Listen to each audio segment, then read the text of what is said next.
নমস্কার, কবি অন্নদা শঙ্কর রায়ের লেখা নেমন্তন্ন। যাচ্ছ কোথা? চাংড়ি পোতা। কিসের জন্য নেমন্তন্ন? বিয়ের বুঝি?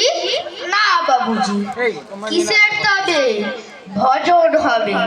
শুধুই ভজন? প্রসাদ ভোজন। কেমন প্রসাদ? যা খেতে স্বাদ। কি খেতে চাও? ছানার পোলাও। ইচ্ছে কি আর? সরপুরিয়ার। আহ কি আয়েস, রাবড়ি পায়েস, এইকে বলি ক্ষীর কদলি। বাহ কি ফলার, সবরি কলার। এবার থামো, ফজলি আগো। আমিও যাই? না মশাই।